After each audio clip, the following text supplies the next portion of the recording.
शुरू कर दो। देखो, हम बात कर रहे हैं यहाँ पे यूपीएससी की। ठीक है, बिल्कुल बेसिक्स समझ में आ रहे हैं कि क्या करना है क्या नहीं। दो चीजें अपन यहाँ समझेंगे। यहाँ पे यूपीएससी ऑप्शनल की बात होगी पहले तो, जिसपे विशेष जोर दिया जाएगा। मैं फिर प्री पे भी बात करूंगा कभी एक सेशन में, और मेंस पे भी बात करूंगा एक सेशन में। हालांकि यहाँ से कुछ हद तक तो मैं प्री का हिस्सा और मेंस का हिस्सा भी क्लियर हो जाएगा। ठीक, और निबंध की बात भी मैं सारी बातें इसमें एक साथ लाने की कोशिश कर रहा हूँ, लेकिन अपना मेन जो फोकस रहेगा वो रहेगा ऑप्शनल पे। क्योंकि बहुत सारे बच्चे क्या है गलतियां कर रहे हैं, उन गलतियों को समझेंगे। हम ऑप्शनल चालू कर देंगे, ठीक है, अगली क्लास से ऑप्शनल चालू हो जाएगा। लेकिन उसके पहले ये क्लास जो रहेगी वो आपको इस चीज का एक आउटलाइन बना के दे देगी कि ऑप्शनल का चुनाव क्या करना है। ठीक है, तो आप हेडिंग डाल दीजिए वैकल्पिक विषय का चुनाव या ऑप्शनल का चुनाव। ठीक है, वैकल्पिक विषय का चुनाव। तो इसमें अपन देखेंगे, समझना मेरी बात को भाई। जब भी हम कभी बात करते हैं यूपीएससी की या पीएससी की बात करते हैं, तो पीएससी में तो अपने पास ऑप्शनल का कोई रोल है नहीं। ठीक है, स्टेट पीसीएस या स्टेट पीएससी में, एमपी की बात कर रहे हैं तो एमपी पीएससी में ऑप्शनल वाला कोई काम है नहीं। लेकिन यूपीएससी की जब बात करते हैं तो ऑप्शनल का एक मुख्य मुद्दा उठता है कि हम क्या ऑप्शनल लें। ठीक, सबसे इंपॉर्टेंट चीज होती है। लोग, समस्या ये है जब शुरुआत करते हैं तो प्री पे शुरुआत नहीं करते हैं। ठीक है, जहां भी आपने देखा होगा कि प्री पे शुरुआत नहीं हो रही है। ठीक है, प्री के बाद अगला टेस्ट अगली चीज जो होती है वो होती है मेंस। ये बात तो सबको क्लियर है। मेंस के बाद अगली चीज जो होती है वो होता है इंटरव्यू।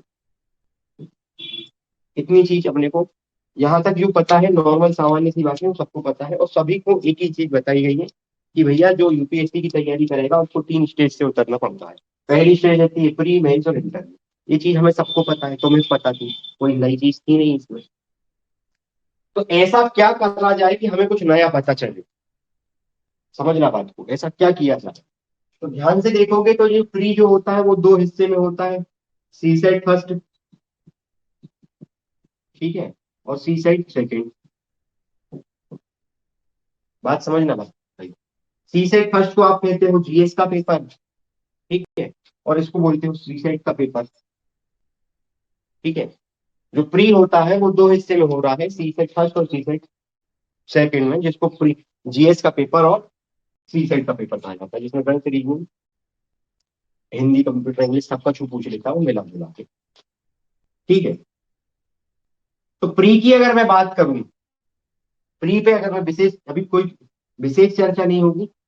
अपना मेन काम यहाँ पे मेंस में है, अपन अभी उस पर जा रहे हैं क्योंकि मेरे को सब्जेक्ट चालू करना है। और सोशोलॉजी का ऑप्शनल में जहाँ से चालू करनी है, जो बच्चे सोशोलॉजी ऑप्शनल पढ़ना चाहते हैं, ठीक है, वो तो एनरोल करेंगे। समझना बात को, जो नहीं भी पढ़ना है, जिनको नहीं लेना ऑप्शनल, वो चुनाव करने से, मैं ऐसा किसी पे दबाव नहीं बना रहा हूँ कि आपको सोशोलॉजी पढ़ना है क्योंकि मैं पढ़ा रहा हूँ। समझ रहा बात को, मैं तुम्हें सारी चीजें क्लियर कर दूंगा कि क्यों ऑप्शनल ये चुनते हैं और ये चुनते हैं और ये चुनते हैं। आपको ऑप्शनल चुनना है, मेरे को नहीं चुनना। ठीक है, अगली थोड़े समय के बाद जब दूसरा ऑप्शनल चालू होगा तो मैं उसकी बड़ाई कर दूंगा, मेरा क्या जा रहा। समझ रहे हैं बात को। ठीक है, या मेरे पास अगर मान लो मैं इतिहास चालू करूंगा ऑप्शनल में तो मैं बोलूंगा इतिहास बहुत अच्छा सब्जेक्ट है। हिंदी चालू करा तो बोलूंगा हिंदी बहुत अच्छा। लेकिन हमें ये नहीं देखना कि बहुत अच्छा क्या है, हमें क्या देखना है, क्या मापदंड है ऑप्शनल चुनने के। ठीक है, क्योंकि बच्चे अक्सर गलतियां जो करते हैं वो गलतियां आपको नहीं दोहराना। ठीक है, तो अभी अपन उस पर ध्यान देते हैं। मेंस की बात करें तो मेंस में तुम्हें पता है जीएस के 4 पेपर होते हैं। ठीक है, जीएस के 4 पेपर होने के साथ साथ आपके ऑप्शनल के 2 पेपर होते हैं। समझना बात को।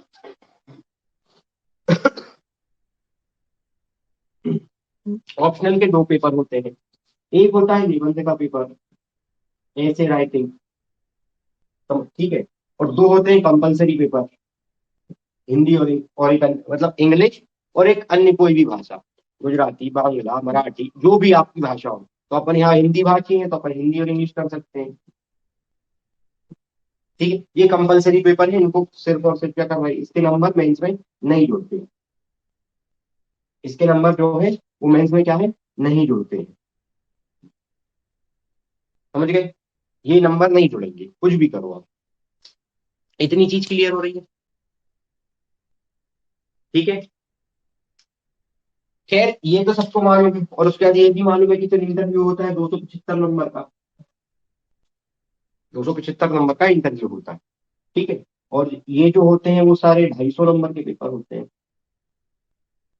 ये ऑप्शनल का 500 नंबर का पेपर होता है।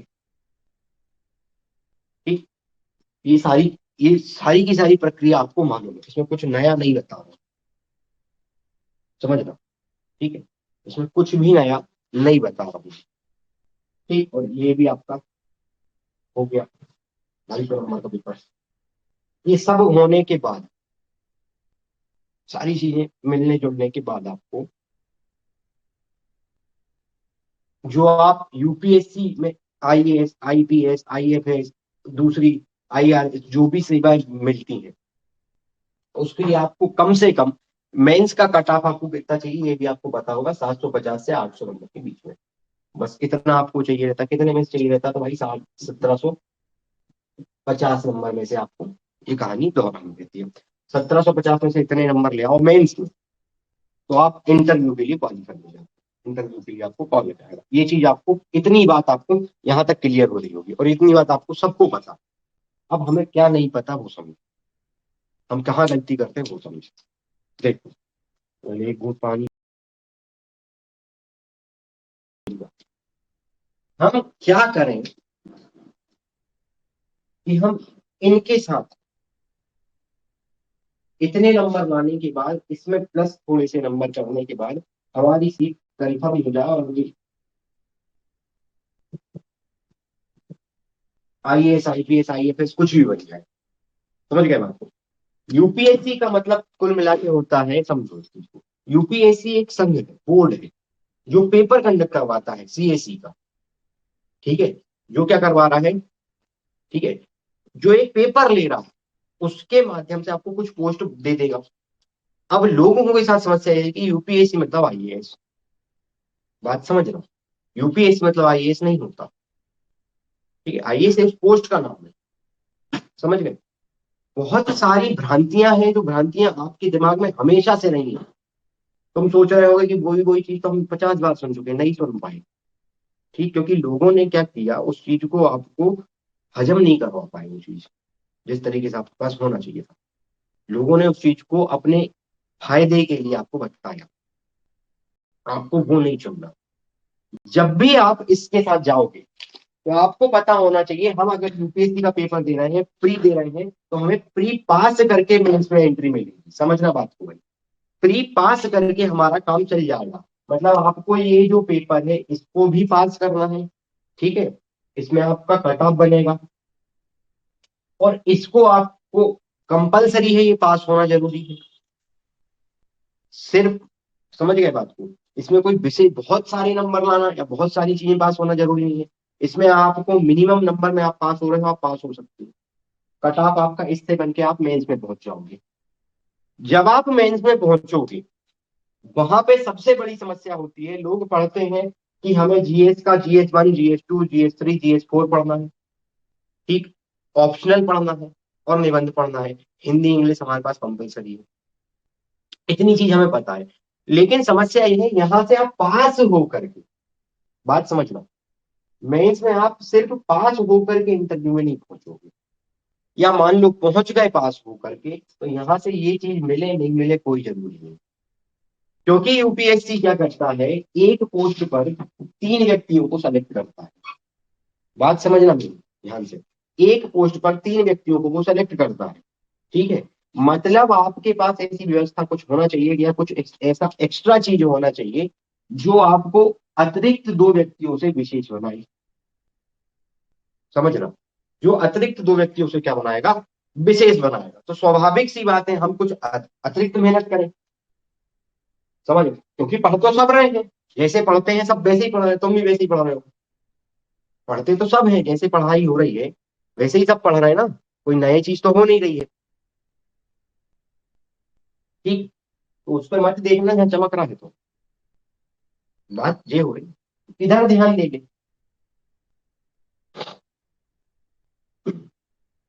तो पढ़ सब रहे हैं, लेकिन हमें अतिरिक्त क्या पढ़ना। तो अतिरिक्त में हमारे दिमाग में ख्याल आता है भैया कि एक काम क्यों ना किया जाए, हमें कट ऑफ से अगर ऊपर जाना है और हमें सेलेक्ट होना है, ठीक है, क्योंकि ये चीज और दिमाग में एक चीज बैठा देना, जो सोचते हैं कि टॉप करेंगे तो आईएएस, ठीक है, नहीं ऐसा कुछ नहीं होता। अगर मान लो मान लो आप 2024 आ रहा है, 2024 में मान लो 100 आईएएस की पोस्ट निकली है, ठीक है, तो नंबर 1 वाला भी आईएएस है, ठीक है, और नंबर 100 वाला भी आईएएस है, ठीक, इतनी सी बात होती है। बस थोड़ा सा अंतर ये हो जाता है कि नंबर 1 वाला, नंबर 2 वाला, नंबर 10 के अंदर अंदर जो टॉप 10 के जो लोग रहते हैं, वो उनकी फोटो वोटो आ जाती है और कुछ नहीं होता, इसके अलावा कुछ नहीं होगा। और कौन जरूरी कि वो नंबर टॉप 10 में जो सेलेक्ट हुए थे वो काबिल आईएएस बन रहे हो सकता है वो रट के पास हुए हो। मैं सबकी काबिलियत पे मतलब शक नहीं कर रहा, लेकिन हो सकता है वो रट के पास, ऐसे कई तो केस देखने को मिलेंगे। तो आपको इन सब चीजों में नहीं पड़ना, आपको तो एक चीज पता होनी चाहिए भैया कि मेरे को सीधी सी बात है, मेरे को क्या करना है। मेरे को जब मालूम कि 750 से 800 नंबर के बीच में नंबर लाना है, तो मैं कोशिश करूं कि मैं 820 830 तक जाऊं। क्या करूं? 820 830 नंबर तक जाऊं। मतलब मेरे को क्या करना है, कट ऑफ अगर 748 750 760 के बीच में जा रहा है, तो मेरे को कट ऑफ से कम 50 नंबर 60 नंबर ज्यादा लाने की व्यवस्था रखना है। कितने नंबर अगर मैंने कट ऑफ से ज्यादा ले आया, समझना, मान लो 750 कट ऑफ जा रहा है और आपके 810 आ गए, ठीक, तो आपका इंटरव्यू थोड़ा खराब भी हो रहा है, कम अच्छा जा रहा है या जैसा भी आ रहा है, तो आप आराम से आईएएस आईपीएस या जो भी आपने भरा है उसके लिए आप सेलेक्ट होने में आपको कोई नहीं रोक पाएगा। मैं जनरल का कट ऑफ बता रहा हूँ, ओबीसी एससी एसटी ईडब्ल्यूएस इन सबका थोड़ा थोड़ा कम होता है, ज्यादा विशेष कम नहीं होता, ठीक है। लेकिन अपन एक मोटे तौर पे एक तैयार कर रहे हैं कि हमें इससे 50 से 60 कितने नंबर भैया, तो 50 से 60 नंबर ज्यादा करना है। अब 50 से 60 नंबर ज्यादा कैसे आएंगे, तो दो तरीके से आते हैं, वो समझते हैं। मैं ऑप्शनल पे बात इसलिए कर रहा हूँ, मैंने रूप से इसको मिटाऊं बेटा। हमें पता है कि हम प्री के लिए अलग रणनीति तैयार करेंगे, हमें थोड़े फैक्ट पढ़ना पड़ते हैं, कुछ चीजें कम पढ़ना पड़ती हैं, कुछ चीजें डीपली पढ़ना पड़ती है, ठीक है, तो इसमें होता। मेंस के लिए हम अलग तैयारी करते हैं, अलग स्ट्रेटेजी के साथ चलते हैं कि हमें जीएस पेपर 1 पहले तैयार करना है, जीएस पेपर 2 करना है, ऑप्शन साथ में लेके करना है कि बाद में करना है, ठीक है, कि निबंध की तैयारी जब है जो है वो आपको आखिर आखिर में कर लेना है 2 महीने। ये जो मेंटेलिटी सेट रहती है, मैं सारी भ्रांतियां तोड़ दूंगा। तो इस मेंटेलिटी से यार नहीं चलना, हम टारगेट 500 दिन का एक टारगेट अभी लेके चलेंगे। 30 जनवरी के बाद 1 फरवरी से हमारा टारगेट 500 दिन चालू होगा, ठीक है, तो उसमें आपको सारी चीजें बता दी जाएंगी। तो जब तक अपन जैसे चल रहे हैं, हमारा फोकस ये होना चाहिए, हमें नहीं चाहिए कट ऑफ पे नंबर, हमारा टारगेट होना चाहिए कि हमें कट ऑफ से, मान लो कट ऑफ 750 जा रहा है, ठीक है, चलो 760 जा रहा है मान लो, वैसे नहीं जाता इतना, अगर चला गया मान लो, तो हमें कम से कम 820 से 830 नंबर लाना है। मतलब क्या करना है, मतलब हमें लगभग 60 से 70 नंबर जो है दूसरों की तुलना में ज्यादा लेना है। हम क्या करेंगे, हम सारे विषयों पे क्या करेंगे वो समझेंगे। तो हम क्या करते हैं, सबसे अच्छा तरीका, बच्चा जो होता है उसके दिमाग में सबसे पहला सवाल होता है कि मेरा ऑप्शनल अगर मजबूत हो गया तो मेरे 500 नंबर में से काम बन जाएगा। 500 नंबर का काम है, और 500 नंबर पे से मैंने मान लो कुछ नहीं, मरते मराते अगर 320 से 350 नंबर ऑप्शनल में ले आया, तो मेरा आधा काम तो यही हो गया, समझ लो, ठीक। बाकी का जो है 5 पेपर बच रहे हैं निबंध का मिला के, उन 5 पेपर में मेरे को कितने लाना पड़ जाएंगे, ज्यादा से ज्यादा 400 नंबर हो, 500 500 नंबर हो, इतने मेरा काम हो जाएगा। मतलब हर पेपर में लगभग 100 नंबर आना चाहिए, इतना नहीं भी आता, इतनी भी नहीं आते, समझ रहे बात को? मैं पूरी स्ट्रेटेजी बताऊंगा, पूरी चीज जब मेंस पे चर्चा करूंगा तो मेंस की कॉपी कैसे चेक होती है, मेंस में क्या क्या चीज आपको टूटती है वहां पे, मेंस लिखते टाइम आपको क्या क्या चीजें समझ आ रही है क्या नहीं आ रही, कितनी ही कोशिश करने के बाद आप 50% से ज्यादा नंबर क्यों नहीं ला पाते, वो सारी चीजों उस पर चर्चा करेंगे, अपने को उधर से भी कोई नहीं। हम ऑप्शनल पे जा रहे हैं। अब होना क्या है कि हमें जब मालूम है कि हमें 70 नंबर 60 नंबर ज्यादा लाना है, तो हम क्या करते हैं, ऑप्शनल में मेहनत करना चालू करते हैं। लेकिन समस्या यहाँ पे ये हो जाती है कि हम भ्रामक प्रचार देखते हैं बहुत तेजी में, भ्रम में जो प्रचार कराए जाते हैं, या बोल लूं मैं साफ तौर पे सीधे तौर पे बोलूं तो जो बड़े बड़ी कोचिंग संस्थान होती हैं, जितनी भी कोचिंग संस्थाएं हैं, वो क्या करती हैं, या जो बड़े बड़े पेपर वाले हैं, तो सीधी बात है, वो बुरा लगे अच्छा लगे उससे कोई दिक्कत नहीं होती, बड़ी बड़ी मैगजीन वाले हैं, वो क्या करते हैं, पैसा दे देते हैं, और पैसा दे करके अपनी बड़ाई करवा ली, अपनी किताब की बड़ाई करवा ली।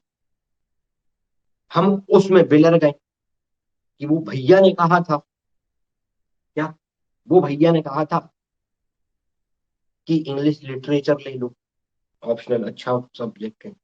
वो भैया ने कहा था कि सोशोलॉजी ले लो, वो अच्छा सब्जेक्ट है।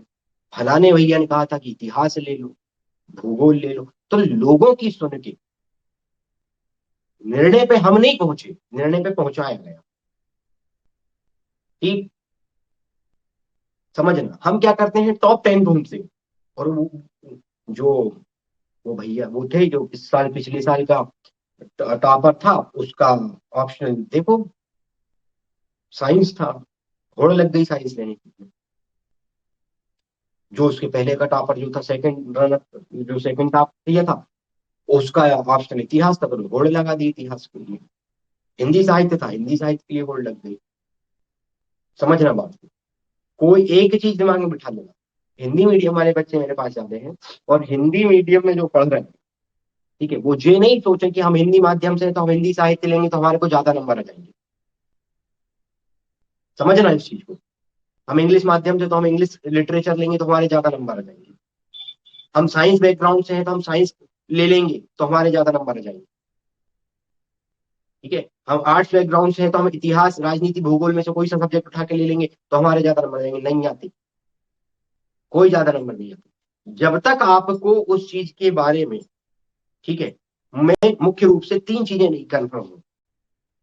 अगर आपको ऑप्शनल का चुनाव करते टाइम 3 चीजें क्लियर हैं, तीन क्या बल्कि 4 5 चीजें हैं जो क्लियर हैं, अगर ये बिल्कुल सही सही चेक हो रही है, फिट बैठ रही है आपके खांचे में, आपके मस्तिष्क के खांचे में ये सारी चीजें पहले से फिट हो रही हैं कि हाँ बिल्कुल ये सही है, तो आप उस ऑप्शनल का चुनाव, तो अपन उसी पे चर्चा कर रहे हैं। तो जब भी आप ऑप्शनल का चुनाव करो तो उनके लिए आपको मुख्य रूप से 5 4 5 बातें जो है वो ध्यान में रखना चाहिए। वो क्या क्या है वो देखते हैं। ठीक है, मैं इमेज इंटरव्यू प्री इन पे किसी पे बात नहीं कर रहा, मैं सिर्फ ऑप्शनल पे बात कर रहा हूँ, क्योंकि मैं ऑप्शनल सब्जेक्ट चालू करूंगा। मैं सोशोलॉजी चालू, ध्यान से मैंने, मैं सोशोलॉजी चालू करूंगा ऑप्शनल में, तो इसका मतलब ये नहीं है कि आपको सोशोलॉजी ले लेना है। बिल्कुल गलती करना है, जिसको सोशोलॉजी पढ़ना है, या जो माइंड सेट कर चुका है, जिसकी माइंड फ्रेम में ये चीज, ये जो शब्द है, ठीक है, वो फिट हो गए हैं जो मैं बताऊंगा अभी, वो सोशोलॉजी ले। वो दूसरे सब्जेक्ट से इसको कनेक्ट कर पा रहा है तो दूसरा सब्जेक्ट ले। समझना, ये होड़ में मत मचना। ठीक है, या मेरे को भीड़ बढ़ाने का भी कोई शौक नहीं है कि भाई मान लो 100 लोग आ गए, मान लो 100 लोग सोशलॉजी पढ़ने आ गए, तो अरे मेरा तो बढ़िया हो गया, काम हो गया, 10,000 रुपये में। ऐसी कोई भीड़ बचाने वाला काम नहीं चाहिए। ठीक है, क्योंकि मैं एक सत्यता बताता हूँ, आप जब पढ़ना चालू करते हैं, जब आप पेपर पढ़ने की तैयारी करते हैं, तो आपको शुरू के 1 साल 2 साल ऐसा टूट के पढ़ते हैं, भीड़ लग जाती है बिल्कुल, सब कुछ नहीं करना। पेपर आते आते आते आते जब आपकी एज आती है पेपर देने वाली, तब तक आप क्या हो जाते हो, उससे ऊब जाते हो और बाहर हट जाते हो। तो आप कोई भी जगह जाके देख लेना, 1,000 बच्चे पढ़ाएगा वो, और पेपर जाते जाते, पेपर देने पहुंचते पहुंचते उन 1,000 में से मुश्किल से 10 बच्चे रहेंगे जो पेपर देख के आएंगे। सीरियसली 100 बच्चे ऐसे होंगे जो देख के आएंगे। मतलब 90% बच्चे वहीं कट जाते हैं। सेम यही रणनीति होती है। हम ऑप्शनल का गलत चुनाव करेंगे, समझना, हम अगर ऑप्शनल का गलत चुनाव करेंगे तो आधा पढ़ लेंगे, फिर जाके समझ आएगी कि यार गलत हो गया, अब ऑप्शनल बदल दूं, और उतने टाइम में एक अटेम्प्ट आपका चला जाएगा। बात को समझना गहराई से। आपको इसलिए अभी से इस चीज को दिमाग में बिठा लो कि क्या ऑप्शनल चुनना है। मैं बिल्कुल बड़ाई नहीं करूंगा कि मैं सोशलॉजी पढ़ा रहा हूं तो सोशलॉजी लो। जो सोशलॉजी पढ़ना चाहता है, जो सोशलॉजी के इसमें आना चाह रहा है, वो सोशलॉजी लो बस। क्योंकि मैं तो भविष्य में भाई मैं धीरे धीरे करके पढ़ाऊंगा, भविष्य में हिस्ट्री भी पढ़ाऊंगा ऑप्शनल, हिंदी साहित्य भी ऑप्शनल पढ़ाऊंगा, ठीक है, इंग्लिश नहीं पढ़ाऊंगा, ठीक है, PSIR भी पढ़ाऊंगा, तो तुम्हें सब पढ़ाऊंगा, ठीक है, तो तुम उसमें बैठ जाना। लेकिन ये मत सोचना कि मैं जो पढ़ा रहा हूँ वही ऑप्शनल है, चलो मैं ऑप्शनल पढ़ा ही नहीं रहा, फिर क्या करोगे? नहीं लोगे, लोगे ना। होता क्या है, किस चीज का मार्केट क्यों बना है वो समझना है, उस मार्केट में नहीं घुसना, ठीक है। हमें सारे मार्केट से अलग एक दुकान खोलना है जो बहुत चले। बात समझना। तो इस चीज पे ध्यान देते हैं पहले, जब भी आप ऑप्शनल लो तो आपको क्या करना है उस पर ध्यान दो।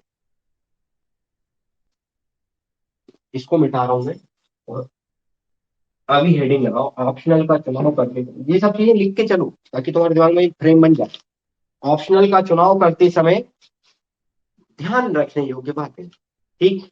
तो जब भी हम ऑप्शनल का सोचें, जो भी ऑप्शनल लेने के बारे में हम सोचें, हमें क्या करना है समझो, ठीक है। जब भी हमारे दिमाग में एक ख्याल आए कि हमें फलाना ऑप्शनल लेना है, तो आपके दिमाग में एक चीज फिट होना चाहिए पहले, कि हम जो भी ऑप्शनल चुने, हमारे को सामान्य लोगों की तुलना में कम से कम उस ऑप्शनल में, सब्जेक्ट नहीं बोल रहा हूं पूरे, ना मेंस बोल रहा हूं, उस ऑप्शनल में कम से कम दूसरे लोगों की तुलना में 15 से 20 नंबर ज्यादा आ जाए। हम ऐसा ऑप्शनल चुने कि हमारे दिमाग में ये चीज सेट होना चाहिए कि हम जो है कम से कम 15 से 20 नंबर सामान्य लोगों की तुलना में ज्यादा ला सकते। बात समझ आ रही है? पहला काम तो ये होना चाहिए जब आप ऑप्शनल को चुनाव करें, ठीक। होड़ में नहीं भगना, ठीक है। पहली चीज तो ये कि आपको क्या सोचना है ऑप्शनल लेते टाइम, कि कम से कम हमारा इन लोगों की तुलना में 15 से 20 नंबर उस सब्जेक्ट में आना चाहिए जो हमने चुना है। और चुनाव एक बार करें। अक्सर गलती यहाँ पे होती है कि हम एक बार चुनाव कर लेते हैं सुन के। होता क्या है बच्चा, समझो मेरी बात में, इसका चुनाव हम गलत क्यों करते हैं उसका पहला कारण ये है कि हमने उठाया मोबाइल, चले गए हम यूट्यूब पे, बेस्ट ऑप्शनल फॉर यूपीएससी, बात खत्म हो गई। ये हमने सर्च कर लिया, ये कीवर्ड है, ये आपको देखने को मिलेंगे, बेस्ट ऑप्शनल ऑफ यूपीएससी। अरे यूपीएससी के लिए बेस्ट ऑप्शनल क्या है वो थोड़ी जानना है हमें। हमारे लिए यूपीएससी देते समय, समझना बात को, अगर तुम ऐसा चुनाव करोगे ना तो आपको क्लियर होगा। हमारे लिए यूपीएससी का पेपर देते समय क्या बेस्ट है, समझ गए, वो चुनना है। ना कि ये कि यूपीएससी, अरे यूपीएससी के लिए तो सब में बच्चे पास हुए, ऐसा तो है नहीं। यूपीएससी मनोविज्ञान में, सोशोलॉजी में है, इतिहास में है, भूगोल में है, इन PSIR में है, ठीक है, इकोनॉमिक्स में है, कृषि तक में है, कृषि तक से बच्चे सेलेक्ट हुए। और वो तो छोड़ो, अकाउंटेंसी एंड वो अकाउंट वाले में जो अभी पिछली साल सेकंड टॉप पर थी, वो अकाउंट से सब थी, तो सब तो सबसे दे रहा है। वो उनके लिए बेस्ट था, वो तुम्हारे लिए बेस्ट थोड़ी है। अब कोई आया, मान लो मैं ही आया, मैं बोल दूं कि मेरा इतिहास था ऑप्शनल, मान लो बोल दूं भूगोल था, और मैं टॉप मार गया, मैं मान लो टॉप कर गया, भूगोल लेने से ज्यादा नंबर आ, ये मार्क्स सेट कर दिया। पहला कारण। दूसरा कारण, हमारी कोचिंग संस्थानों में जो जो सब्जेक्ट पढ़ाया जाएगा वो बेस्ट, बाकी के सब खराब। बोलो। हिंदी साहित्य का मार्केट क्यों बना हिंदी मीडियम में? उसका कारण ये था, बड़े बड़े संस्थानों ने बोल दिया हम हिंदी साहित्य पढ़ा रहे हैं, भीड़ लगना चालू हो गई। क्या हुआ? भीड़ लग, जबकि हिंदी साहित्य का अगर रेशो देखोगे, यूपीएससी साइट पे डालता है, कितना रेशो है? मुश्किल से 4.5% का रेशो होगा। 4 साढ़े एक आध साल 2017 16 या 18 में टॉप 3 में था कि हाँ हिंदी साहित्य को ऑप्शन लिया है और ज्यादा बच्चे निकल गए। ठीक, समझना बात को। तो आपको ऐसा नहीं करना भाई कि हमारे यहाँ 4 सब्जेक्ट पढ़ाए जाते हैं, हिंदी, सोशलॉजी, पीएसआईआर और हिस्ट्री। ठीक, तो यही 4 सब्जेक्ट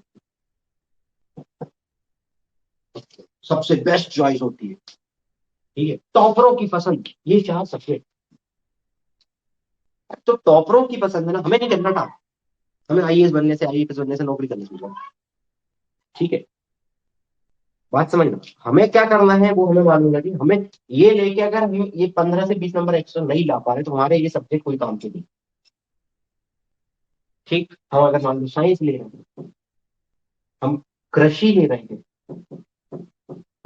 कृषि लेके अगर 15 से 20 नंबर ज्यादा ला रहे हैं, मान लो कोई टॉपर कल की डेट में, अगले ही अटेम्प्ट में, मतलब 2024 वाले अटेम्प्ट में कृषि का सब्जेक्ट ले ले, और कृषि लेने के बाद अभी जो 2023 का जो इंटरव्यू इंटरव्यू का जो फाइनल रिजल्ट आएगी, सब होने के बाद सिलेक्शन, मान लो उसमें कोई कृषि विज्ञान वाला जो है वो टॉपर निकल गया, तो क्या करोगे? तुम कृषि लेने लगोगे? नहीं ले। तो आपको गलती क्या नहीं करनी है? घोड़ चाल, जो गधा चाल जो कहलाती है, उसमें नहीं चलना। आपको अपनी बुद्धि का उपयोग करना है। क्या आप कर रहे हैं? हमें पहला सवाल क्या होना कि हम इसमें 15 से 20 नंबर ज्यादा ला सकते हैं क्या? अगर ला सकते हैं तो वाह, बहुत अच्छी बात है, आप वो ऑप्शन ले लो, पहली चीज। दूसरी चीज, दूसरी चीज, हमारा उसमें दिमाग कितना लग रहा है, क्या हमें उस सब्जेक्ट को पढ़ने में मजा आ रहा है या नहीं? इंटरेस्ट, सिर्फ इंटरेस्ट होना भी काफी नहीं होता, मैं और आगे बताऊंगा। तो आपके पास अगर उस चीज में इंटरेस्ट है तो ठीक, पढ़ लो। किसी का इंटरेस्ट इंग्लिश में है, हमारा बिल्कुल इंटरेस्ट नहीं है इंग्लिश में। किसी का इंटरेस्ट हिंदी में है, समझ लो, हमारा पूरा इंटरेस्ट है हिंदी का, हिंदी पढ़ने में मजा आता है, लेकिन आज तक ऑप्शनल में हिंदी साहित्य नहीं लिया। समझना चीज को। कोई जरूरी, भाई मान लो कोई व्यक्ति गांव के अंदर रहता, पूरी सम मतलब नेता है एकदम, नेतागिरी राजनीति में मजा मजा मजा है उसने यूपीएससी दे दी, समझना। और यूपीएससी में उसको लगा है ऐसा कि मैं राजनीति तो करते रहता हूँ, ले लेता हूँ पीएसआई यार, ले लेता हूँ पीएसआई यार, और जाके क्या किया, बैठ गया उसमें और फेल हो गया, निकल गई पूरी राजनीति खत्म। तो व्यवहारिक में चीजें होना और वास्तविकता में चीजें होने में अंतर है, समझना। आपको वास्तव में उस सब्जेक्ट में अगर मजा आ रहा है तो वो सब्जेक्ट आप उठाओ और उसमें पढ़ना, मेहनत करना चालू करो, तो आपको ये 15 से 20 नंबर आ जाएंगे। दो चीज की होगी। तीसरी चीज क्या है, जब भी आप ऑप्शनल का चुनाव करो तो आप कोई ऐसा सब्जेक्ट चुनो जिसमें आपका इंटरेस्ट हो, पहली चीज तो थी इसमें, दूसरी चीज थी, और या साथ साथ ऐसा इंटरेस्ट बनाओ जो आपको जीएस में मदद कर सके। नहीं समझे? नहीं समझे? मान लो कि आपने कोई लिटरेचर सब्जेक्ट ले लिया, समझ रहे हमें, क्योंकि कारण क्या है, हमें पास होना है। ठीक है, समझ रहे, कोई खिताब नहीं मिल जाएगा आपको टॉप करने, ये मत सोचना आईएएस टॉप कर गए तो खिताब मिल जाएगा, या 100वें नंबर पे आए और आईएएस बन गए तो कोई नुकसान हो जाएगा, चाहे लोग कुछ वही कर, कुछ नहीं, बनोगे आईएएस। अगर आपने आईपीएस भरा है बनोगे आईपीएस। अगर आपने आईएफएस भरा है आईएफएस, आईआरएस तो आईआरएस, जो भरा है वही बनोगे, तो कुछ नहीं, कोई दिक्कत नहीं। आप एक ऐसा ऑप्शनल चुनो जिसमें आपका इंटरेस्ट भी हो और इंटरेस्ट के साथ साथ उसका फायदा आपको जीएस में मिल जाए। जीएस के 4 पेपर में, चारों में नहीं तो 2 में मिल जाए, 2 में नहीं तो 1 में ही मिल जाए, कछु में तो मिल जाए। जैसे मान लो आपने हिस्ट्री ऑप्शनल ले लिया, तो आपको मालूम है कि हिस्ट्री ऑप्शनल का पेपर फर्स्ट में बहुत काम है। पेपर फोर्थ एथिक्स का जो पेपर होता है वो कनेक्ट करके पढ़ोगे तो इतिहास से कनेक्टेड है, वो कनेक्ट करके पढ़ोगे तो हो जाएगा। तो आपका तो ये, तो इधर आप क्या कर सकते हो, सामान्य लोगों की तुलना में जीएस के पेपर में भी आप 10 से 15 नंबर एक्स्ट्रा ला सकते हो। हर जीएस के पेपर में ऐसे ही 10 से 15 नंबर आपने एक्स्ट्रा ले आए, आप कट ऑफ से ओवर चले गए। और जब कट ऑफ से आप एक्स्ट्रा नंबर ले आओगे तो आपका ऑटोमेटिक सिलेक्शन होगा। अब मान लो मैंने ले लिया कोई भी लिटरेचर, इंग्लिश लिटरेचर ले लिया, हिंदी साहित्य ले लिया, मैंने ये नहीं कह रहा कि हिंदी साहित्य मत लेना और इंग्लिश लिटरेचर मत लेना, मैं बता रहा हूँ कि सही तरीका क्या। आप अगर आप उस हिंदी साहित्य पे अपने जीवन के 5 साल पहले खर्च कर चुके हैं पहले, समझना, कोई ने हिंदी साहित्य से बीए कर लिया, एमए कर लिया, ठीक है, अच्छी यूनिवर्सिटी, है ना, हमारे यहाँ की कचरा यूनिवर्सिटी से नहीं, अच्छी यूनिवर्सिटी, ठीक है, तो आप हिंदी साहित्य ले लो। मान लो कोई ने एमफिल कर लिया, एमए कर लिया इंग्लिश से, तो आप इंग्लिश लिटरेचर लो। कोई कृषि वैज्ञानिक, कृषि सब्जेक्ट था उससे, कृषि से उसने क्या बोलते हैं उसको, जो भी एग्रीकल्चर लेके करा है उसने, तो आप कृषि लियो, कोई बुराई नहीं, तो आप इसमें ज्यादा नंबर लाओगे सामान्य बेसिक, बस थोड़ी सी मेहनत बढ़ जाएगी जी इसमें, वो कर लेना कोई दिक्कत नहीं, लेकिन ऑप्शनल में कम मेहनत होगी, तो बराबर का मामला है इधर लेकिन इसमें क्या हो रहा है, अगर आपने इतिहास लिया तो आपको जीएस पेपर में 10 नंबर 15 नंबर ज्यादा मिल जाए, एथिक्स में आपको 10 से 15 नंबर ज्यादा मिल जाए लोगों की तुलना में। अरे 10 से 15 नंबर अगर मान लो 2 ही में ज्यादा हो गए, समझना, 2 ही जीएस के पेपर में, समझ रहे चीज, तो 30 नंबर आपके यहाँ ज्यादा हो गए, ऑप्शन में आपके 10 से 15 से 20 नंबर ज्यादा आई है, 30 20 50 इतने में तो खेल हो गया। 750 पे आपका कट ऑफ था, आपके आ गए 800, आप सेलेक्ट हो गए, इंटरव्यू में जाओगे 275 में से कुछ नहीं तो खुदा ना खास्ता आपने 180 लिया है, 150 ही लिया है, 150 नहीं, 170 160 भी है तो आपका सिलेक्शन हो जाता है, हो गया। 900 से 950 से 1000 के बीच अगर आपका टोटल बन गया, समझ रहा, टॉप, टॉप भी आ सकते हो, कोई बुराई नहीं है, क्योंकि इतना ही कुछ रहता है, ज्यादा से ज्यादा 1050 1060 1070, इतना अधिक, बहुत अधिक गया तो 1100, ठीक। तो सामान्य लोगों की तुलना में हम कैसे नंबर ज्यादा लें, इसलिए हमें ऑप्शनल पे ध्यान देना पड़ता है। हम ऑप्शनल वो चुने जिसका जनरल स्टडी के पेपरों से संबंध हो, उसमें फायदा होता है, ये नहीं कह रहा बिल्कुल मत समझना ये चीज क्या हो रहा है, उसका फायदा मिलेगा आपको, इतनी चीज हो जाएगी। पहली चीज क्लियर हुई थी कि ऑप्शनल वो चुनो क्या जिसमें आप 15 से 20 नंबर प्लस होने की कंडीशन में हो, आपको लगता है। दूसरी चीज क्या, इंटरेस्ट होना चाहिए। तीसरी चीज क्या हो गई कि उस इंटरेस्ट का उपयोग करके आप जीएस के पेपर में 15 से 20 नंबर ज्यादा ला सकते, कुछ भी कर, जनरल स्टडी के पेपर में 15 से 20 नंबर ज्यादा ला सकते, समझ रहा। मैं इंटरलिंक करके पढ़ाऊंगा, जैसे सोशोलॉजी पढ़ाऊंगा तो इंटरलिंक मैं सोशोलॉजी का उपयोग करना आपको paper first second third fourth चारों बता दूंगा। जबकि आपको जब सिलेबस जो बताया था उसमें ये बताया था कि इंडियन सोसाइटी जो है जनरल स्टडी का पार्ट है,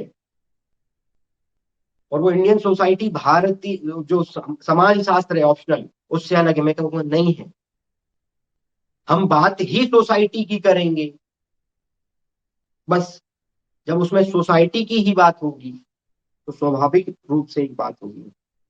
तीसरी चीज आपको क्या देखना है, तीसरी चीज क्या देखना है कि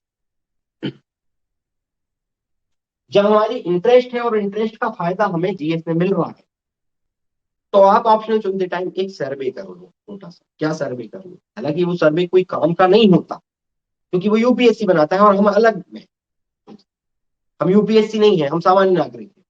यूपीएससी बताता है कि हर साल का देता है कि इस साल कितने लोगों ने कौन सा ऑप्शनल लिया था और कौन सा ऑप्शनल नंबर 1 की पोजीशन पे, कितने परसेंट सक्सेस रेशो है इसमें। ठीक है, तो ध्यान से देखोगे ना तो मनोविज्ञान सब्जेक्ट है जो हमेशा टॉप पे रहा।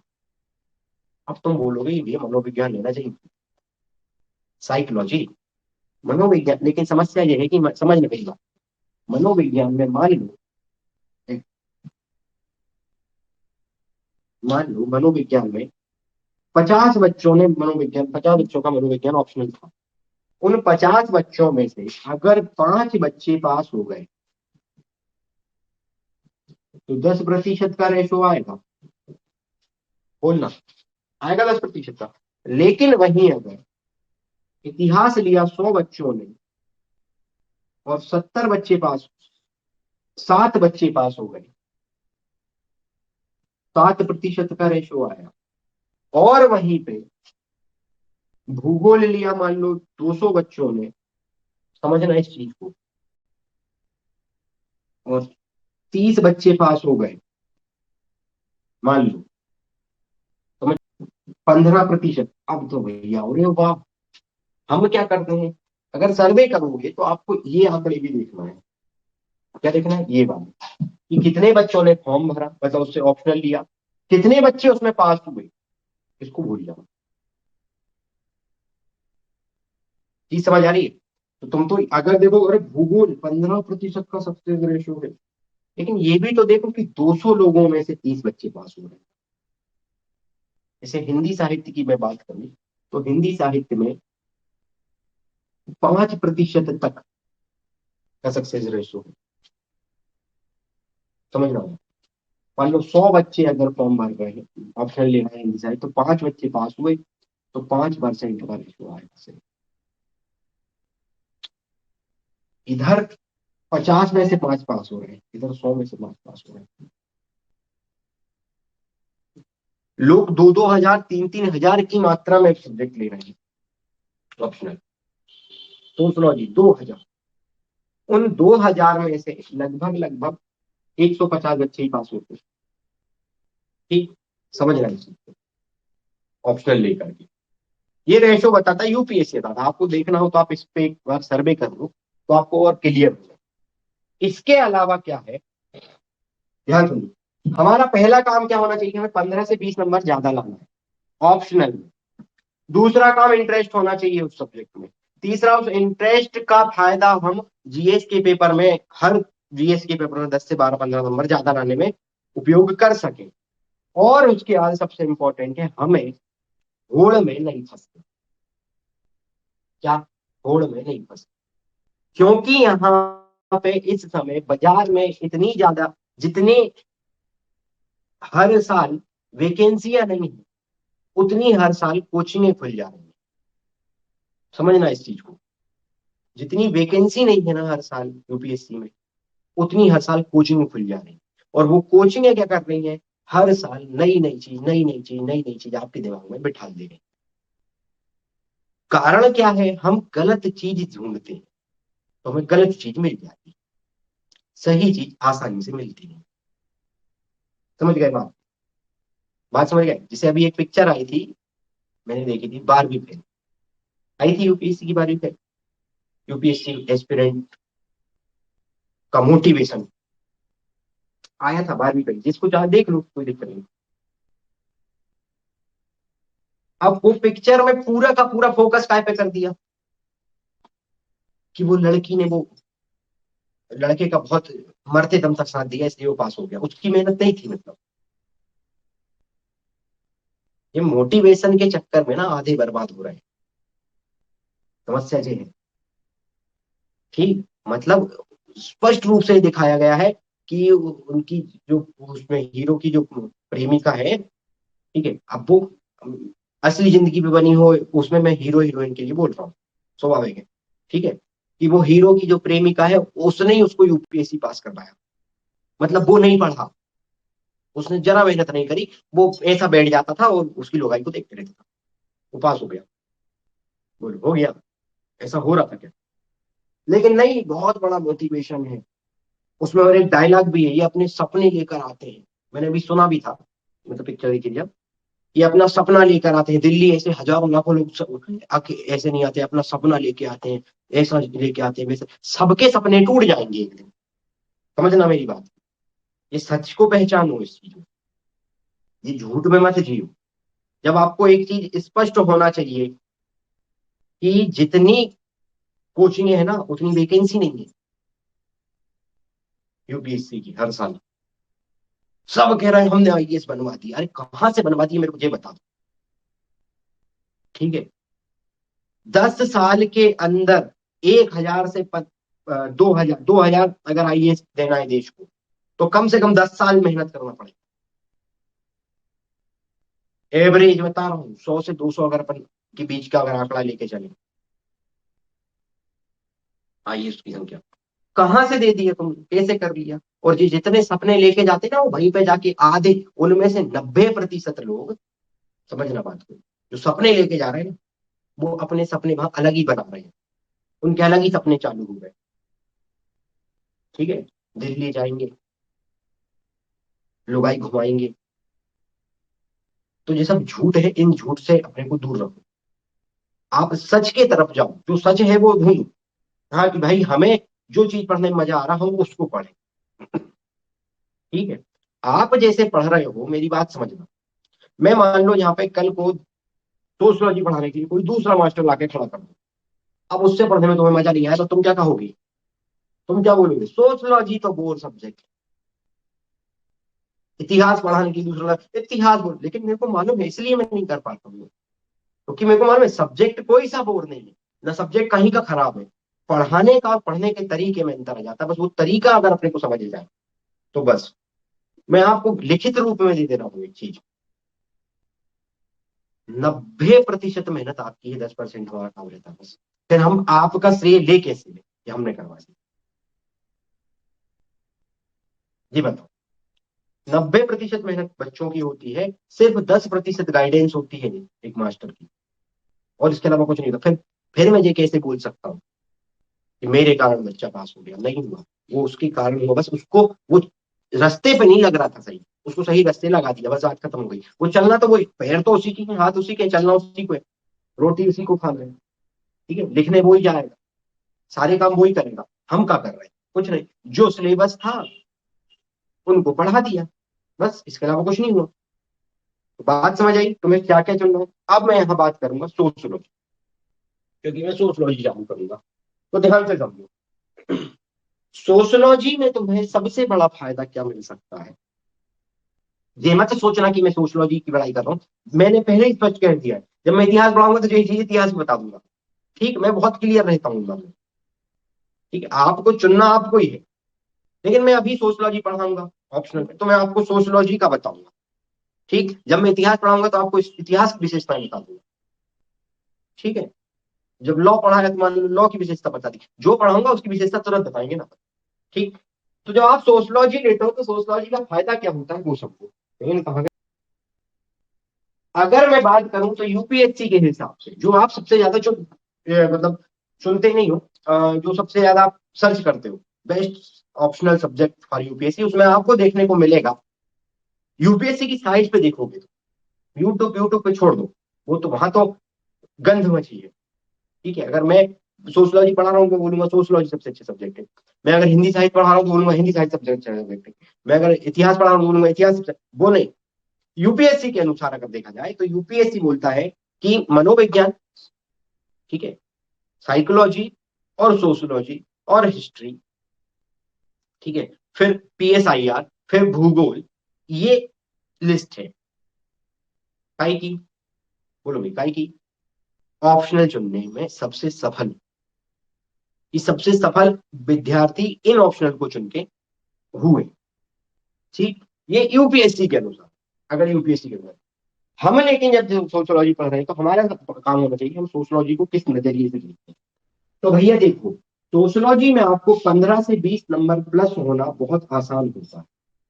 कारण ये होता है क्योंकि हमें सिर्फ समाज, सोशोलॉजी ने समाज शास्त्र, समाज को पढ़ना है, और समाज हमारी चारों तरफ आस फेर है, चारों तरफ है, हमें कहीं बाहर जाने की जरूरत नहीं है। समाज देखना है, आप अपने घर में समाज देख सकते हो, पूरा समाज आपको आपके घर में देखने को मिल जाएगा, कहीं कोई अंतर नहीं है। क्योंकि वर्तमान स्थिति को देखा जाए तो एक ही घर में 5 प्रकार के दिमाग वाले लोग रहते हैं। कोई अलग तरीके से जीवन जी रहा है, कोई अलग तरीके से जीवन जी रहा है, हाँ, हालांकि वो बंधे एक ही परंपरा से, परंपरा एक ही है कि भाई उनको इतने बजे उठ के इतना ये काम करना है, वो सारे काम उनके बने। लेकिन इसके अलावा अतिरिक्त जाएंगे तो आपको ये अंतर समझ में आएगा कि आपको सारी चीजें एक ही घर में देखने को मिल जाएंगी। तो आपको समाज को पढ़ना है, उसको पढ़ने में बहुत मजा आता है। ठीक है, जब आप सोशलॉजी पढ़ते हो तो इसमें हमें थिंकर को पढ़ना रहता है। क्या थिंकर है? सोशलॉजी में नहीं, आप पॉलिटी PSIR लेते हो तब भी आपको थिंकर को पढ़ना पड़ता है, इतिहास पढ़ते हो तब भी आपको थिंकर को पढ़ना। थिंकर मतलब क्या है? उस व्यक्ति के द्वारा जीवन भर उस चीज पे काम किया गया है। और सोशलॉजी का थिंक करने से मान लो जो समाज शास्त्र है, तो उसने समाज के ऊपर ही विचार करते करते जिंदा रहा और मर गया, और कुछ कुछ किताबें लिख दी। ठीक, तो ये चीज अभी जब अपन ऑप्शन सब्जेक्ट में जाएंगे, सिलेबस में जाएंगे, वो उस पर चर्चा करेंगे उस समय। अभी हम ऑप्शनल का चुनाव पे देखेंगे। ठीक, तो जैसे सोशोलॉजी का जवाब चुनाव कर रहे हो, तो सोशोलॉजी का चुनाव करते समय आपको इस चीज में, मतलब क्या बोलते हैं इसको हिंदी में या इंग्लिश में, क्या बोलते हैं इंग्लिश में भूल गया, खैर छोड़ो उसको, अंग्रेजी से निकाल दो। आप इस तरीके का विश्वास आपके अंदर पैदा हो जाएगा कि आप आसानी से 10 से 15 नंबर ज्यादा ला सकते हैं। कितने? 10 से 15 नंबर आप आसानी से ज्यादा ला सकते हो सामान्य लोगों की तुलना। साथ ही साथ आपके अंदर एक विश्वास में, गारंटी में लिख के दे रहा हूं कि इस चीज से मैं आपको जीएस के पेपर में, हर जीएस के पेपर में 1, 2, 3, 4 चारों जीएस में आपको 10 से 15 नंबर प्लस करवा दूंगा, चारों जीएस सोशोलॉजी के बेसिस, क्योंकि इंडियन सोसाइटी सोशोलॉजी का हिस्सा, एथिक्स में हिस्से आते हैं। ठीक है, पब्लिक एडमिनिस्ट्रेशन, एथिक्स में और भी आते हैं, दर्शन वर्शन आते हैं, वो भी आप समाज के स्तर पे सोच सकते हो, उसको भी सारी चीजें समाज स्तर पे हो सकती है। ठीक, तो आप उसमें 10 निबंध में अगर कोई मूर्त निबंध आ जाए, ठीक है, निबंध में वो जो समाज के ऊपर आ जाए, तो वो आप उसमें सीधा सीधा मारे आओगे सोशोलॉजी का दिमाग। ठीक है, तो आप नंबर प्लस कर सकते हो, कोई बुराई नहीं हो रही है। ठीक, हमारा जो काम होता है, जब आप पढ़ते हो राजनीति, तो आप राजनीतिक परिप्रेक्ष्य भी सोशोलॉजी के अंदर देखते हो। जब आप पढ़ते हो इकोनॉमी, अर्थशास्त्र, तो आप आर्थिक परिप्रेक्ष्य को भी सोशोलॉजी के अंदर देखते हो। क्योंकि समाज है, और इस समाज के लिए ही राजनीति हो रही है, समाज के लिए ही अर्थव्यवस्थाएं बनाई गई हैं, समाज के लिए ही इतिहास बनाया गया है। ठीक है, समझ रहे? हर चीज तो समाज के लिए हो रही है भाई। मान समाज, और हमारे ही समूह को समाज कहा जाता है, इंसानों के समूह को। जो अलग से जो जानवर आया, जिसके पास अतिरिक्त दिमाग आ गया, ठीक है, जिसके पास एक्स्ट्रा दिमाग आ गया, वो इंसान, और उस इंसान के समूह को ही समाज कह रहे हैं, और उसी के ही द्वारा बनाया गया है ताना बाना। ये सारा जो प्रपंच है, माया जाल है, वो इंसान के द्वारा बनाया गया है, तो उसी को पढ़ना है। तो आप आसानी से दूसरे सब्जेक्ट को इससे कनेक्ट करके अधिक नंबर ला सकते हो। अधिक नंबर लाने का भी एक तरीका होता है, लिखते टाइम थोड़ा सा ट्विस्ट कर देना, सामान्य लोगों की तुलना में कुछ अच्छे उदाहरण पेश करना, तो आपको नंबर ज्यादा मिल जाते हैं। हालांकि मेंस जो, वो यूपीएससी जो है, वो बारीकी से एक एक लाइन, एक एक शब्द की कॉपी चेक नहीं करता, एवरेज मार्किंग ही होती है। बात सही है, क्योंकि अगर एक एक लाइन, एक एक शब्द की जांच करने बैठ जाए यूपीएससी, तो कई बच्चे ऐसे होंगे जो वो यूपीएससी पास किए हुए जांच करने वाले व्यक्ति से भी ज्यादा अच्छी कोटि का दिमाग रखते होंगे। ठीक है, तो वो उसको पूरे वैसे पूरे नंबर देना पड़ेगा, तो इसलिए एवरेज मार्किंग होती है उसमें, वो अलग चीज है, इस पर अपन चर्चा करेंगे तो उसमें आएंगे। ठीक, तो जब आप सोशोलॉजी का चुनाव करें, तो मैं आपको विशेष तौर पर देता हूँ, मैं पता सोशोलॉजी सब्जेक्ट अपन चालू करते हैं, इसलिए मेरे को थोड़ी पढ़ाई करना पड़ेगा सोशोलॉजी की, करना ही पड़ेगा, स्वाभाविक सी बात है। ठीक है भाई, भाई अभी तो करना ही पड़ेगा यार, सभी कर रहे हैं, हमें करना पड़ेगा। लेकिन मैं भ्रमित नहीं करूंगा कि आप सोशोलॉजी लो, मैं स्पष्ट बोलूंगा आपसे, मैं ये चीज स्पष्ट बोलूंगा, क्योंकि यहाँ पे आपके लगभग 6 महीने जाएंगे, ऑप्शनल खत्म करेंगे। 6 महीने आप मान लो सोशलॉजी ले लिए। हाँ, मैं ये बात से आपको आश्वस्त कर रहा हूँ इस चीज से कि मेरे से पढ़ोगे, महादेव की कृपा रही, ठीक है, तो मैं मेरे से सब अच्छा सोशलॉजी को नहीं पढ़ा सकता हूँ। ठीक, समझ गए? आपको उसमें मजा आने, लेकिन आने लगेगा, ठीक है, और मजा आने में अंतर है। आने लगेगा मतलब तुम मेरे पे आश्रित हो गए हो, मेरे शब्दों को सुन के भाव विभोर हो गए हो। ठीक, वो नहीं करना। आप अगर उसको चुन रहे हो तो उसका फायदा, मैं ये नहीं बोल रहा हूँ कि लिटरेचर मत लो, कोई भी हिंदी साहित्य मत लो, इंग्लिश लिटरेचर मत लो, ले लो। आप अगर आपकी उस पर पकड़ अच्छी है, आप उसमें अच्छा कर सक रहे हो, आप ले लो। वहां 15-20 नंबर प्लस आप कर पा रहे हो, 30 नंबर तक प्लस अगर उसमें कर पा रहे हो, ले लो, निकल जाओगे, कोई दिक्कत नहीं। तार एकदम बिल्कुल तर जाओगे, कोई समस्या नहीं है। क्योंकि हमारा टारगेट फिक्स होना चाहिए कि हमें 750 नहीं चाहिए, कटाव वाले नंबर नहीं चाहिए, हमें 800-820 नंबर ही चाहिए मेंस में। इतने नंबर अगर हम खींच पा रहे हैं, कोई और भी ऑप्शन लेके, तो आप बोलिए। ठीक, ये नहीं करना है कि वो तो मास्टर ने बोला था सोशलॉजी पढ़ा रहे हैं, अभी तो सोशलॉजी, अब मैं 6 महीने बाद मान लो, समझना बात को, या 2-4 महीने बाद मान लो इतिहास चालू कर दो ऑप्शनल में, तो तुम क्या करोगे फिर? मास्टर ने बोला था इतिहास, तो अब सोशलॉजी छोड़ के इतिहास में चले जाओगे। इन समस्याओं को आपको देखना पड़ेगा, और वो सारी समस्याएं आपके सामने इर्द गिर्द घूमेगी, देखने को मिलेगी। ठीक है, तो सामाजिक परिवेश को देखने के लिए आपको सोशलॉजी पढ़ना था, और एक अच्छा सब्जेक्ट अगर लेना चाहोगे तो आप ले सकते हो। प्लस नंबर प्लस कराने की गारंटी मिलती है, वो मैं करा दूंगा नंबर प्लस, वो तुम कर लोगे इसमें, जब आपको समझ आने लगेगी चीज। और दूसरी चीज क्या है, सिलेबस छोटा भी है तो आसान भी पड़ जाता है, सामान्य तौर पे आसान पड़ जाता है। और तीसरी चीज इसमें पड़ गई है कि अच्छा खासा रेशो भी है, यूपीएससी के अनुसार भी अच्छा रेशो है उसका, लोग ले रहे हैं और पास होते हैं। तो ठीक, तीसरी चीज क्या है कि इसमें आपको प्लस नंबर मिल जाएंगे उसको, जीएस में आप प्लस हो जाओगे सोशलॉजी लेने से, समाज शास्त्र लेने से। तो हम शुरू करेंगे कल से समाज शास्त्र, ठीक है, और समाज शास्त्र जब हम चालू करेंगे, ठीक है, तो जब हम शुरू करेंगे तो एकदम जीरो से शुरू करेंगे। हम सिलेबस लिख लेंगे चाहेंगे तो, लेकिन मैं सिलेबस के अनुरूप शुरू की 5 क्लासें नहीं लूंगा। मैं तुम्हें बिल्कुल जीरो से, मतलब आपको हाँ, ये चाहे तो वो जो मैं जीरो की क्लासें रहेंगी, वो जो ऑप्शनल नहीं भी ले रहे हैं वो भी ज्वाइन कर सकते हैं। उसका फायदा है, बता दे रहा हूँ, वो इंडियन सोसाइटी, एथिक्स और जीएस के पेपर में काम आएगी, क्योंकि मैं यहाँ पे ऑप्शनल से संबंधित 4-5 क्लासें नहीं लूंगा। मैं आपको बिल्कुल बेस बताऊंगा समाज का, ताकि आपको आगे जब आप ऑप्शनल का सिलेबस देखें तो उसमें किसी प्रकार की कोई समस्या नहीं हो। तो ये सारी चीजों को अपन एक साथ जोड़ के और फिर हम आपके सामने परोस देंगे। ठीक, इसके अलावा कल से 2 सब्जेक्ट, एक हिस्ट्री भी चालू हो रहा है, वो बिल्कुल जीरो से, मतलब कहाँ से, प्राचीन भारत से। ठीक, 10:30 बजे से इतिहास लगेगा प्राचीन भारत से, 9 बजे से ऑप्शनल लगेगा, इसी सुबह सुबह 9 बजे ऑप्शनल, और 10:30 बजे प्राचीन भारत से। ठीक, ये चीजें चालू हैं।